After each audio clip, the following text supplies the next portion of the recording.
হিমেল আর মিথির সেই কথোপকথনের ঠিক ১ সপ্তাহ পরই মিথির একটা অ্যাক্সিডেন্ট হলো। টিউশনি করিয়ে রিক্সা নিয়ে ফিরতে নিয়েই একটা সিএনজির ধাক্কাতে ঘটলো ঘটনাটা। মিথির মাথায় বেশ ভালোই ব্যথা পেল। রাস্তার খসখসে জমিনে মাথাটা উপড়ে পড়ে প্রায় সঙ্গে সঙ্গেই এক পাশ দিয়ে রক্ত গড়িয়ে পড়ল। যন্ত্রণায় ব্যথায় মিথির চোখ জোড়া ঝাপসা হয়ে আসছিল। শুধু বুঝতে পারছিল যে আশেপাশে অসংখ্য মানুষ আর হইচই, সবাই ঘিরে রয়েছে। আর আর খুব যন্ত্রণা, এতটুকুই। এর বাইরে মিথি বোধহয় আর কিছুই টের পেল না। ধীরে ধীরে শরীরের ভারসাম্য হারিয়ে জ্ঞান হারালো। এর ওপর উপস্থিত পথিকরা সব সময় নিয়ে তাকে হাসপাতালে নিয়ে গেল। সরকারি হাসপাতাল। চিকিৎসা পেতে বহু জটিলতা অতিক্রম করতে হবে। এর মধ্যেই একজন লোক মিথির ব্যাগ থেকে ফোন খুঁজে কল দিল শেষে ডায়ালকৃত নাম্বারটায়। প্রথমবার কল দিতেই ওপাশ থেকে কেউ তুলল না। ফের আবারও কল দিতেই ওপাশ থেকে কেউ কলটা তুলল। হ্যালো, মিথি আম্মা, কিছু কইবা? নাম্বারটা আয়েশা খালার। কাজ করতে করতে কল আসাতে তিনি কিছুটা বিরক্তই হলেন যেন। তবুও মিথির নাম্বার দেখে স্মিত হেসে বলেন। এই পাশের ব্যক্তিটা তখন তাড়াহুড়ো করে শুধালেন, এই নাম্বারের মেয়েটি আপনার কি হয়? মেয়েটির অ্যাক্সিডেন্ট হয়েছে, একটু তাড়াতাড়ি হসপিটালে আসতেন জলদি। আয়েশা খালা শুনলেন, প্রথম দফায় বুঝে না উঠে বললেন, আপনি কেডা? মিথি আম্মা কোথায়? এপাশের লোকটি আবারও বলল, এই ফোনটি যার তার অ্যাক্সিডেন্ট হয়েছে, হসপিটালে এখন। আপনি কি শুনতে পাচ্ছেন? পাইতাছি, কিন্তু কি কন? কেমনে অ্যাক্সিডেন্ট হয়েছে আমার? হায় আল্লাহ, এখন কি হইব মায়াডার? ওপাশ থেকে লোকটা দ্রুত তাড়াহুড়ো করে শুধালো, আপনারা প্লিজ দ্রুত আসুন, তাড়াতাড়ি করে আসুন একটু। আয়েশা খালা আকস্মিক খবরটা পেয়ে হতবিহ্বল হয়ে রইলেন যেন। এই শহরে ওনার অনেক কালের বাস হলেও একটা মেয়ে, একা মেয়ের অ্যাক্সিডেন্টের মতো ঘটনায় ঢাল হয়ে দাঁড়াবে কি করে বুঝে উঠলে না যেন। খানিকটা সময় থম মেরে বসে থাকার পর হুট করেই মনে এলো হিমেলের কথা। ছেলেটা মিথির কথা অনেক ভাবে। এইটুকু সময়ে যা বুঝেছে তা হলো ছেলেটা সত্যি মিথিকে ভালোবাসে, সাথে থাকতে চায়। আয়েশা খালা দ্রুতই বাসার তালা চাবি নিলেন। হিমেল একটু আগেই মিষ্টি নিয়ে গিয়েছিল, হয়তো বেশি দূর যাবে না, নিচেই আছে। এইটুকু ভেবেই দ্রুত বাসায় তালা দিয়ে নিচে এলেন উনি। গেট পেরিয়ে এদিকে ওদিকে তাকিয়েও যখন হিমেলকে দেখা গেল না, তখন আয়েশা খালার মুখটা অনেকটাই হতাশ। কয়েক পা বাড়িয়েই তবুও ও খুঁজতেই দেখা মিলল হিমেল আর মিষ্টির। মিথির প্রাণ সে তার। হিমেলের হাত ধরে পা ফেলেছে, কি সুন্দর! আয়েশা খালা দূর থেকে দেখেই হাসলেন। কি মিষ্টি দেখাচ্ছে দৃশ্যটা, যেন সত্যি সত্যি দুইজনে বাবা মেয়ে। উনি আর এক মুহূর্ত না দাঁড়িয়ে দ্রুত ছুটে গেলেন হিমেলের কাছে। তাড়াহুড়ো করে শুধালেন, শোনো আব্বা। হিমেল মুহূর্তেই তাকালো। আয়েশা খালাকে ওভাবে ছুটে আসতে দেখে এবং হাঁপাতে দেখে ভুরু জোড়া কুঁচকে নিল। মিষ্টিকে কোলে তুলে শুধালো, কোনো সমস্যা খালা? এভাবে হাঁপাচ্ছেন কেন? ঠিক একইভাবে হাঁপাতে হাঁপাতে উনি উত্তর করলেন, আব্বা, সর্বনাশ হইয়া গেল যে, আমার তো অ্যাক্সিডেন্ট হয়েছে, কি করুম এখন আমি? হিমেল শুনলো, বুঝে না উঠে বলল, মানে? মিথি আম্মার নাকি অ্যাক্সিডেন্ট হয়েছে, মাত্রই কল কইরা কইলো কেউ, হাসপাতালে নিয়ে গেছে, যাইতে কইলো তাড়াতাড়ি। হিমেল শুনলো, স্পষ্টই শুনলো, কিন্তু বিশ্বাস করতে ইচ্ছে হলো না। হৃদয়টা ধড়ফড় করছে যেন। আবারও শুধালো, কার অ্যাক্সিডেন্ট খালা? আরে মিষ্টির মায়ের, মিথি আম্মার, মাত্রই কইলো। হিমেল এবার স্থির হয়ে তাকালো। শান্ত স্থির ভাবে উত্তরটা বুঝে নিয়ে দাঁড়ালো, অ্যাক্সিডেন্ট মিথির? এই শব্দগুলোই মস্তিষ্কের ভিতরে কেমন চাপ সৃষ্টি করলো যেন। কলিজা মোচড় দিয়ে উঠলো। ভালো আছে তো সে? খুব খারাপ কিছু হয়নি তো? নাকি খুব সিরিয়াস কিছু? কত শত কিছু ভেবে নিজের অস্থিরতাকে আর দমাতে পারলো না হিমেল। হাত পা কেমন যেন কাঁপছে। মিষ্টিকে কোলে নিয়ে ওভাবেই শোধালো, খালা, আর কি বলেছে? ঠিক আছে তো, ঠিক আছে তাই না? আর কি কিছু বলেছে খালা? খুব বেশি আঘাত পেয়েছে কি? উনি স্পষ্টই দেখলেন হিমেলের মুখ চোখের অবস্থা, স্পষ্টই অস্থিরতা। হিমেল আবারও শুধালো, আমাকে প্লিজ নাম্বারটা দিন খালা। ও ঠিক আছে কিনা কে জানে। যেতে হবে তো। ওখানে একা একা কেমন ছটফট করছে কে জানি। প্লিজ নাম্বারটা দিন খালা। আয়েশা খালা ছোট্ট করে শ্বাস ফেললেন। নিজের বাটন ফোনের স্ক্রিনে মাত্রই কল করা মিথির নাম্বারটা দিল। হিমেলের কাছে মিথির নাম্বার আগে থেকেই ছিল, কখনো কল না করা হলেও আজ একের পর এক কল দিল সে। ওপাশ থেকে কেউ কলই তুলল না। হিমেল অস্থির চিন্তায় মাথার চুল ছিঁড়ে ফেলতে ইচ্ছে করছে তার। কোনো এক অজানা কারণেই নিজের প্রতি রাগও জন্মাচ্ছে। মিথির প্রতি খেয়াল রাখা উচিত ছিল তো, ছিল। মিথি না করলেও জোর করে হলেও ওদের আগলে রাখার দায়িত্বটা ওর নিয়ে নেওয়া উচিত ছিল। হিমেল যখন অস্থির উদগ্রীব হয়ে পা চালাচ্ছিল আর কল করতেছিল, ঠিক তখনই কেউ কল তুলল। হিমেল হসপিটালের ঠিকানা আর মিথির কথা জানতে চাইতেই ওপাশ থেকে মিথির অবস্থা জানলো। হিমেল ছটফট করলো, অস্থির রোধ হয়ে আসা স্বরেই মুহূর্তেই জানালো, এই ভাই ভাই, ও কেমন আছে? খুব কষ্ট হচ্ছে ওর, একটু চিকিৎসাটা কন্টিনিউ করেন প্লিজ। প্লিজ অবহেলায় ফেলে রাখবেন না। আমি মিথি ফুলকে, আমি আমি আসছি, খুব দ্রুতই আসছি ভাই। অনুরোধ করছি একটু ওরে দেখুন। ডক্টরদের গাফিলাতি করার সুযোগ দিবেন না প্লিজ ভাই। এটুকু বলতে বলতে প্রায় কল কেটে দিল। হিমেল ঠোঁট কামড়ে দাঁড়িয়ে, দুঃখ কষ্ট হারিয়ে ফেলার ভয় সব মিলিয়ে বিচিত্র এক অনুভূতি নিয়ে ও মিষ্টির গালে চুমু দিল, বোঝানোর ন্যায় বলল, হিম, তোমার আম্মুর কিচ্ছু হতে দিব না মুজান। আম্মুকে না পেয়ে কান্না করবে না, হুম? খালার কাছে থেকো। হিম, আসবো তোমার আম্মুর কাছে নেওয়ার জন্য। এইটুকু বলেই আয়েশা খালার কোলে নিল মিষ্টিকে, আর আয়েশা খালাকে ওর দেখাশোনা করতে বলেই যত দ্রুত সম্ভব ও পা চালিয়ে একটা অটোতে উঠলো। রাত প্রায় 8টা। মিথির তখনও জ্ঞান ফেরেনি। দীর্ঘ 4 ঘন্টা যাবৎ হসপিটালের বেডে পড়ে আছে মেয়েটা। মাথায় আঘাতটা একটু বেশি হলেও গুরুতর নয়। ব্লিডিং হয়েছে বেশ, তাই ব্লাড দেওয়া হয়েছে। সাথে বাম পাটা মচকে গিয়েছে, কয়েক জায়গায় চামড়া উঠে ছিলে গিয়ে রক্ত ঝরছে বেশ। ডান হাতের একটা হাড্ডিও বেশ ভালোভাবেই ভেঙেছে। সমস্ত কিছুই ডক্টরের রিপোর্ট চেক করে জানিয়েছে। ভয়ের তেমন কিছু নেই, জ্ঞান ফিরবে এটাও বলেছে, অথচ মিথির জ্ঞান ফিরছে না। হিমেল যখন হসপিটালের করিডোরে মশার কামড় খেয়ে চিন্তা করছিল মিথির জ্ঞান ফিরছে না কেন, ঠিক তখনই মনে পড়লো মিষ্টির কথা। কি করছে না করছে খোঁজ করারও জন্য কল দিলেন বাসার দারোয়ানের কাছেই, কারণ আয়েশা খালার নাম্বার তার কাছে নেই। দারোয়ানকে আঙ্কেলই বলেন ফোনটা খালার কাছে দিতে। অতঃপর আয়েশা খালা কথা বলে জানালেন উনি বাসায় যাবেন। অন্য বাসাগুলোর কাজে আজ না গেলেও বাসায় অসুস্থ স্বামীর জন্য তো ফিরতে হবে। এদিকে মিষ্টিও কান্না জুড়েছে, কি করবে তা যেন বলেন। হিমেল কিছুক্ষণ চুপ থাকলো। হসপিটালে শিশুদের আনা হয়তো উচিত না, তবে এই মুহূর্তে আর অপশনও নেই, তাই সেটাই বলল। অতঃপর আয়েশা খালা প্রায় আধা ঘন্টা পরই মিষ্টিকে দিয়ে গেল। হিমেল সে পিচ্চি মেয়েটাকে কোলে নিয়ে পায়চারি করলো ক্রমশ। মিষ্টি বোধ হয় তার মাকেই খুঁজছিল, বারবার ঠোঁট নেড়ে শুধু এতটুকুই বলে বেড়াতে চাইলো, আম্মু। হিমেলে বুঝলো অনেকটা সময় মাকে ছাড়া থাকার পর মায়ের খোঁজ করা অস্বাভাবিক কিছু নয়, কিন্তু ভুলিয়ে রাখা উচিত।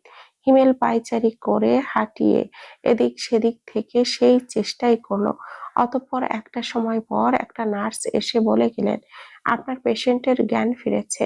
হিমেল শুনলো, প্রায় সঙ্গে সঙ্গে ঘাড় ঘুরিয়ে চাইলো। এক টুকরো বরফের ন্যায় হৃদয়ে যেন প্রশান্তিময় একটা অনুভূতি বইল। লাল টকটকে হয়ে আসা চোখ জোড়া কেমন শান্ত হয়ে এলো। শুকনো ঢোক গিলে বলল, মিথির জ্ঞান ফিরেছে? হ্যাঁ। আপনার পেশেন্টের নাম মিথিয়া তো? ওনারই তো।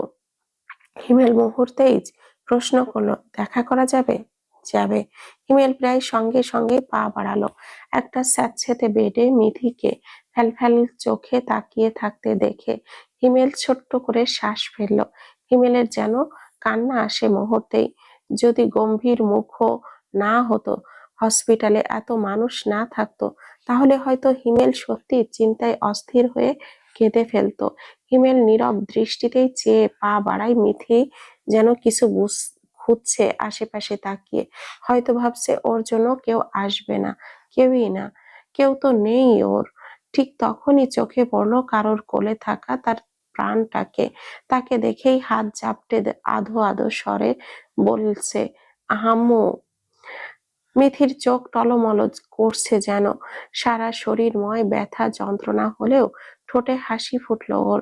ঠিক একই সাথে কেঁদেও ফেলে ঠোঁট ভেঙে। ভাঙা গলাতেই কোনোভাবে ডাকলো, প্রাণ। মায়ের থেকে ডাক মিষ্টি প্রায় সঙ্গে সঙ্গেই হাত ঝাপটে উঠল মায়ের কাছে যাওয়ার জন্য। হিমেল অল্প হাসলো এই কাণ্ড দেখে, এগিয়ে এলো। মিথিকে কেঁদে ফেলতে দেখে ওভাবেই কিছুটা ঝুঁকে শুধালো, খুব তো নিজের খেয়াল নিজে রাখতে পারিস মিথি। কাউকে আগলে রাখার দায়িত্ব দিলেই তো অপরাধ হয়ে যাবে, সমাজ প্রশ্ন তুলবে। অথচ দিন শেষে নিজে সাবধানে থাকিস না কেন? তোর কিছু হলে ওর কি হবে? ঠিক শেষের বাক্যটাতে যেন মিথির আরো বেশি কান্না পায়। আসলেই তো, ওর কিছু হলে ওর প্রাণকে কে দেখবে? কিভাবে থাকবে ওর প্রাণটা? ওর তো পৃথিবীতে কেউ নেই। মিথি কান্নায় ভেজা চোখ নিয়ে মেয়ের দিকে চাইল, তার কোলে আসার জন্য হাত পা জাপটাচ্ছে। অথচ হিমেল বলছে শান্ত স্বরে, মিষ্টি আম্মুজান, আপনার আম্মু তো অসুস্থ, হাত পা ভেঙে বসে আছে, বুঝলেন? উনি আপনার কি খেয়াল রাখবে? নিজেরই খেয়াল রাখতে পারে না, বুঝলেন? কোলে উঠবেন না ওনার, বলেন আরি। মিথি শুনল সবটাই, তবে নিজের খেয়াল সে রেখেছিল। এর পক্ষে আজ আর কোনো যুক্তি খণ্ডালো না। এমনিতেই হিমেল ভাই নামক মানুষটার একের পর এক কাজ দেখে সে কেবলই মুগ্ধই হয়। একটা মানুষের এতটা ভালোবাসা উচিত হয়নি, একটুও উচিত হয়নি। দিন শেষে মিথি যে ভালোবাসার উত্তরটুকু ফেরত দিতে পারবে না, আফসোস। হিমেল আইমানকে ডাকিয়ে এনেছিল প্রায় রাত 10টায়। হসপিটালের পরিবেশ ভালো না, তার উপরে মশার যন্ত্রণা। হিমেলকে মশা কামড়িয়েছে ঠিক আছে, কিন্তু এত সাবধানতার পরও মিষ্টিকে দুটো মশা কামড় দিয়ে চলে গেছে। ফর্সা হাতে লাল লাল দাগ হয়ে আছে ওর। এত মশা ফসার যন্ত্রণায় হিমেল আর মিষ্টিকে এখনো রাখতে চাইল না এখানে। পরে যদি ও অসুস্থ হয়ে যায়। অথচ এই পরিবেশেও বাচ্চাটা হিমেলের কাঁধে ঘুমিয়ে গেছে। দুই হাত গলায় জড়িয়ে মাথাটা রেখেছে হিমেলের কাঁধে। হিমেল সরু শ্বাস ফেলে। আইমানের কোলে ঘুমন্ত মিষ্টিকে খুব সাবধানেই দিল সে। অতঃপর বলল, সাবধানে নিয়ে যাবি, কিচ্ছু খাইনিও। একটু পারলে আন্টিকে বলে খিচুড়ি বানিয়ে ওকে খাইয়ে দিস আইমান। সম্ভবত মিথিকে কাল বাসায় নিয়ে যেতে দিবে। ওকে বাসায় নিয়ে গিয়ে মিষ্টিকে নিয়ে আসবো, একটু খেয়াল রাখিস প্লিজ। রাতে কান্না করলে একটু কল দিস আমায়, ভুলিয়ে টুলিয়ে রাখিস কোনোভাবে, হুম? আইমান বন্ধুর সব কথাই শুনলো, অতঃপর শুনে বলল, দোস্ত, তুই তো পাক্কা বাবা হয়ে গেছিস। মিথিকে যদি কোনোভাবে জোর করেও রাজি করানো যেত না, তাহলে আমি তোদের সুন্দর এই সংসারটা মিস করতাম না। হিমেল শুনলো, অতঃপর গম্ভীর গলায় বলল, করবি না মিস? যেহেতু মিথিকে সরকারি হাসপাতালে নিয়ে যাওয়া হয়েছিল, পরের দিন বিকালেই মিথিকে হাসপাতাল থেকে ছাড় দেওয়া হয়েছে, আর তবে রেস্ট নিতে বলা হয়েছে। মিথি ওই সময়টায় সজ্ঞানে থাকলেও পা ফেলতে পারার মতো সক্ষমতা নেই। পাটা ফুলে গেছে অনেক, হাতেও প্লাস্টার করা, মাথায় ব্যান্ডেজ, শরীরময় তখনও যন্ত্রণা ব্যথা। অতঃপর মিথির অবস্থাটা টের পেয়ে হিমেল নিজেই জিজ্ঞেস করলো, তুই নিশ্চয়ই পায়ে হেঁটেও উপরে উঠতে পারবি না মিথি? কোলে নিলে নিশ্চয়ই আর ক্ষতি হবে না তোর? প্রমিস, খারাপ উদ্দেশ্যে নিয়ে কোলে নিব না তোকে। মিথি শুনলো, এই যে ওর অসুস্থতার একমাত্র এই মানুষটিই ছুটে গেল, পাশে থাকলো, নিজের ওইটুকুন মেয়েটাকে কোলে নিয়ে রাখলো এতটা সময়। এতে মিথি সত্যি কৃতজ্ঞ। এমন নয় যে এমনটা না হলে সে ভাবতো হিমেল ভাইয়ের খারাপ উদ্দেশ্য আছে বা থাকতে পারে, কিন্তু খারাপ উদ্দেশ্য না থাকলেও মিথি এতে মত দিবে না আগেই জানা। কোলে নেওয়ার উত্তরটা এড়িয়ে বলল, এক পায়ে তো ব্যথা, একটু ধরলে উঠতে পারবো হিমেল ভাই। হিমেল ছোট করে শ্বাস ফেলে, মুখ টান টান করে, অতঃপর গাড়ি থেকে বেরিয়ে সামনেই দাঁড়ালো। দারোয়ান চাচা মুহূর্তে মিথির খবরাখবর জিজ্ঞেস করলেন। বিল্ডিং এ মোটামুটি সবার কাছেই আয়েশা খালা আর দারোয়ান চাচার মাধ্যমে খবর পৌঁছে গেছে যে মিথির অ্যাক্সিডেন্ট হয়েছে। তাই এই বিল্ডিং এর আরো কয়েকজন যাওয়ার পথে জিজ্ঞেস করে গেল। কেউ আবার এটাও জিজ্ঞেস করলো হিমেল কিভাবে জেনেছে, তার মেয়ে কোথায়। এই সেই হিমেল সবার উত্তর দিল, এই বিল্ডিং এর আবার এক ভাড়াটিয়া মেয়ের কাল আবার আক্ত বিল্ডিং এর ছাদেই অনুষ্ঠান হবে। মিথিকে ইনভাইট করেছিল অবশ্য মহিলাটা। সে অনুষ্ঠানের জন্য মোটামুটি আজ মানুষজনের দেখা পাওয়া যাচ্ছে। হিমেল মিথিকে রেখেই ওপরে এলো। মিথির বাসার চাবিটা ওর কাছে নেই, আয়েশা খালার কাছে। আবার আয়েশা খালার নাম্বারও তার কাছে নেই। কাজেই কিছু একটা ভেবে নিজের বাসার তালাটাই খুললো। অতঃপর আবারও নিচে এলো। নিচে গুটি কয়েক মানুষ মিথিকে ভালো মন্দ জিজ্ঞেস করেছিল। ঠিক তখনই হিমেল এসে ওনাদের উত্তর দিলেন। অতঃপর সেই মানুষজনের সামনেই হুট করেই মিথিকে কোলে তুললো, একদম সযত্নে, যাতে করে মিথি ব্যথা না পায়। তুলেই ফিসফিস গলায় প্রথমে বলল, আমার প্রতি এতটুকু বিশ্বাস তোর রাখা উচিত মিথি। খারাপ উদ্দেশ্যের নিয়ে তুলিনি তোকে কোলে। মিথি জানে খারাপ উদ্দেশ্যে নিয়ে তুলিনি সে, কিন্তু এতগুলো মানুষের সামনে কোলে তোলার বিষয়টা কেমন হয়, মানুষ কি ভাববে, কি বলাবলি করবে। মিথিকে হিমেলের বাসাটাতেই নিয়ে আসা হলো। পাশের রুমের খাটটাই ওকে আলগোছে বসিয়ে দিয়ে হিমেল প্রথমেই এখানে আনার কারণটা এক্সপ্লেন করলো। মিথি কিছুই বলল না, শুধু শুনলো। অস্বস্তি হচ্ছে কেমন যেন। হিমেল ভাইকে তার জন্য অনেক কিছু করতে হচ্ছে, শুধু শুধু ভোগান্তিতে পড়েছে মানুষটা। এইসব মনে মনেই ভাবলো। এর একটু সময় পরই আইমান এলো সাথে মিষ্টিকে নিয়ে। মাকে দেখে সে যেন অনেক খুশি। হিমেল হাসে, ঝুঁকে গিয়ে মিষ্টিকে ফিসফিস করে বলল, মিষ্টি খুশি আম্মুকে পেয়েছো? মিষ্টির সাথে সাথেই হাত নাড়ালো, মাথা নাড়ালো। হিমেল হাসে। আইমান একটু পরেই তার পাশের রুমে মিষ্টিকে নিয়ে দুষ্টুমি করছিল। এরপর পরই বিল্ডিং এর প্রায় অনেকেই এলো মিথিকে দেখতে, হাল অবস্থা জিজ্ঞেস করতে। ঠিক এতটুকু সময় পরেই হিমেল খেয়াল করলো বাসার দরজার সামনে কেউ বলছে ফিস ফিস স্বরে, বুঝলাম না, অ্যাক্সিডেন্ট হলো এই মেয়ের, অসুস্থও হলো মেয়েটা, কিন্তু পরিবারের কারোরই দেখলাম না। আর এই ছেলেটাই বা এত কিছু কেন করছে, রাখলো ছেলের বাসাতেই। দ্বিতীয় মহিলাটি মাথায় ঘোমটা টেনে শুধালো, ছেলেটা আসলে মেয়েটার কি হয় এটাই জানি না। ওই যে মেয়েকে দেখাশোনার জন্য যে খালাটা ছিল, ওনার কাছে শুনেছি ছেলেটা নাকি মেয়েটাকে খুব ভালোবাসে। দেখো না, বাচ্চাটাকেও কোলে নিয়ে ঘুরে ফিরে এদিকে ওদিকে, আর এখনো কতটা যত্ন করছে। আজ দেখলাম কোলে তুলে বাসায়ও আনলো। পাশের থেকে চশমা পরিহিত মহিলাটি শুধালো, কি জানি শুনেছিলাম মেয়েটার ডিভোর্স হয়েছিল। দেখতে তো ভদ্রই মনে হয়, শালীন চাল চলন, কোনো ছেলের সাথে মেলামেশাও চোখে পড়ে না। এই ছেলের সাথে কিভাবে কি কে জানে। প্রথম মহিলাটা আবারও মুখ ভেঙিয়ে শুধালো, আরে মেলামেশা না হলে একটা ছেলের প্রতি, ওর প্রতি এত কিছু কেন থাকবে? আর আগে থেকেই সন্দেহ হয়েছিল আমার। ছেলেটি কি এমনে এমনে পাগল হয়েছে? নিশ্চয় মেয়েরও হাত আছে, বুঝছো? নয়তো কোনো ছেলে এক ডিভোর্সি মেয়ের পেছে ঘোরে দেখছো কখনো? নির্ঘাত ছেলের কিছু করছে। দ্বিতীয় জন মুখ কুচকালো, বলল, অবশ্য আজকাল কিছু বলা যায় না, দোষ না থাকলে এমনি এমনি তো আর ডিভোর্স হয়নি, নিশ্চয় কোনো দোষ ছিল। তৃতীয় জন এবারে মিনমিনে স্বরে বলল, আরে একটা মেয়ে অসুস্থ, ছোট্ট একটা বাচ্চা আছে, এখন এসব আলোচনা না করাই ভালো। মেয়েটার পরিস্থিতি কি তোমরা পড়েছো? ওর পরিস্থিতি অনুমান করতে পারছো? ওর সাথে বেশ কয়েকবার কথা হয়েছে, একটুও মনে হয়নি ও চরিত্রহীন। প্রথম জন মানলেন না, চুপ থাকলেনও না। আবার বলল, দেখো, হয়তো এই ছেলের সাথে কিছু হওয়ার জন্যই বিয়ে ভেঙেছিল কিনা, এমনি এমনি কি আর বিনা দোষে ডিভোর্সি হইব? নিশ্চয়